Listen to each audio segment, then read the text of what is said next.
basic material goods that went from Poland to Russia. What were the relations between people? I mean, you spoke about intellectuals, about the elite top-down, but how did people react to one another during this time? Well, people didn't have many opportunities to react to one another, in the sense that the cultural traffic was very constrained. So when we look at the years 49, 53, there was no tourism. The people who could travel were only the people who belonged to the elites. The one interesting example of how it worked I found recently in some of the archives had to do with the security services, who, of course, people there belong to the elites, but I found a very funny letter from the Polish security services at the end of the Stalinist period asking for approval of the Soviet security services to actually transport across the border some microphones and cameras, which were very important to their work, as they argued. Yes. So even if the security services had to beg for some equipment and go through all the bureaucracy and red tape that was involved in cross-border traffic, then one can imagine only the people who were living their everyday lives. There were a couple of exceptions. Actually, there was one exception. There were some exceptions to this. Official delegations of workers, which were rare, but people were very closely supervised.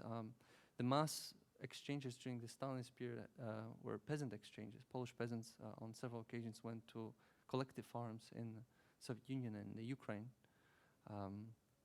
And they had various reactions, mostly skepticism about these, what they often call Potemkin villages, yes, just facades of good collective farms that didn't function the way in which they functioned in reality.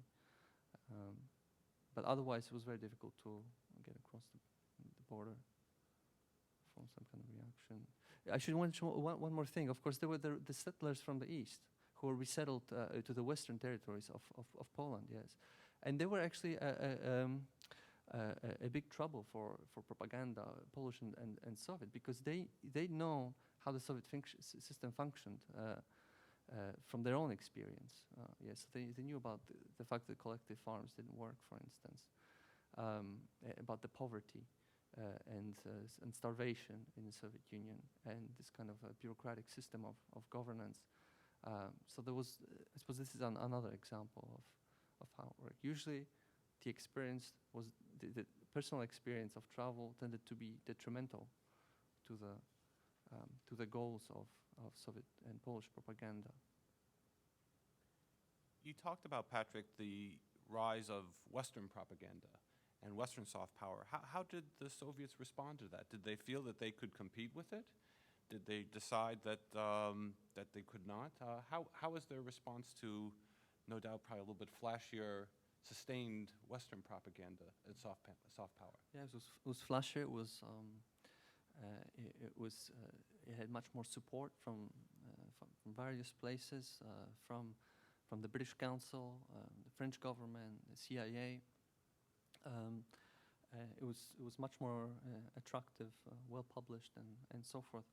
And the answer is that a lot of Soviet officials who were on the ground in Eastern Europe felt very frustrated with the fact that they don't have enough support to compete with this. And the archives are peppered with documents pleading for help in that respect, because they had no resources. They felt outshined by the Western propaganda sources. Not only the legal kind, but there were also the broadcasts of the Radio Free Europe and so forth, which actually Radio Free Europe broadcast the news about the death of Stalin before any official journal did so. So they had to compete, but they couldn't. Yes. We're getting a question. Was it better, I mean the Western propaganda, was it better because of not enough financial support from the Soviets, or was it more effective in some ways in ways of creating it? What was the reason?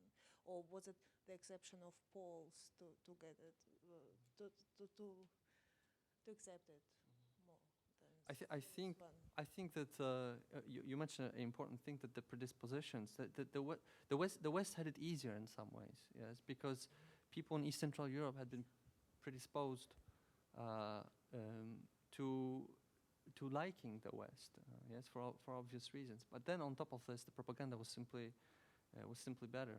Yes, I suppose this has to do with the different kinds of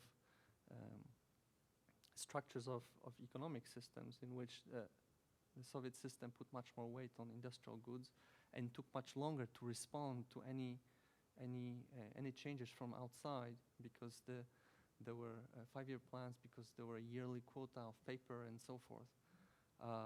Then on the Western side, yes, it was much quicker, and there was the private sector which could do things much better.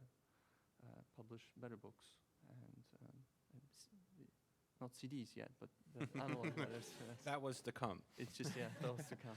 Well, thank you very much, Patryk, for this excellent presentation, for getting our seminar series off to such a great start, and we look forward to seeing everyone at future Kennan Institute events. So thanks very much. Thank you.